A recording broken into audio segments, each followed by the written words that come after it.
In this video we will make the best seed starting mix, using very simple ingredients. And this mixture works really well to grow any type of seed, without the problem of fungus, and with a high germination rate. So let's begin, and don't forget to subscribe. First of all, it's important to know what type of mixture seed requires to start their germination. So it's very simple, seeds germinate as they get ideal temperature and some moisture. Ideal temperature matters from seed to seed, but the major role of soil is to provide a good moisture to seeds, so they can sprout. Your seed starting mix must be well draining and loose. Too much weight of soil over the seed can affect its germination, and in the same way a water-blocking mix can also affect seed's germination.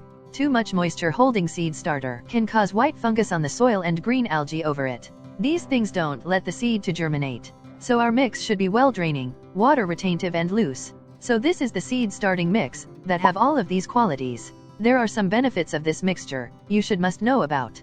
The biggest benefit is that it makes the seeds to germinate in a very healthy way. You will definitely find a relatively improved germination of seeds in this mixture. The chance of fungus attack on seeds is very less in this mixture. The roots of younger seedlings spread in this mixture very quickly, because it's very soft and loose. This mixture also have a good drainage system. It holds a very optimum amount of moisture for seeds, and drains extra moisture very efficiently. This seed starting mix also have variety of nutrients that keeps the seedlings very growing until its transplant.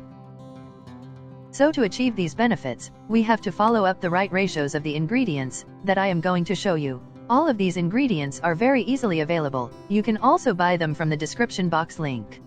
The first ingredient in our seed starting mix is the best thing to improve drainage. Sand drains out extra moisture very quickly and keep the fungus out of your mix. Make sure you are not using sea sand, as it is very salty and not good for growing seeds. The next ingredient is your simple garden soil. But here you have to make sure your soil doesn't have any type of insects or pests. Soil is very useful to provide a wide range of trace elements to your seedlings.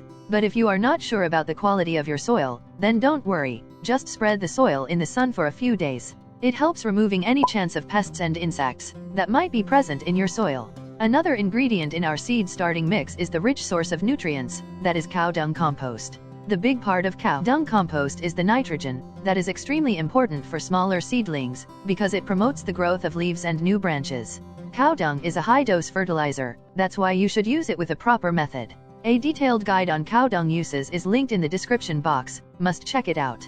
Here you can use cow dung compost, but follow the right ratios for most effective results. We are also adding some part of cocopeat in this seed starter, because seeds loves to be sown in a soft mixture. Overuse of cocopeat can cause an overly wet medium that can be very bad. So follow up the similar ratios shown on the screen. So here we have all our ingredients, mix well, and our homemade seed starting mix is ready to use. You can grow any type of seed in this mixture and they will definitely grow really well. For a ready-made seed starting mix, you can get it from the description box. And for making a succulent potting mix at home, check it out here.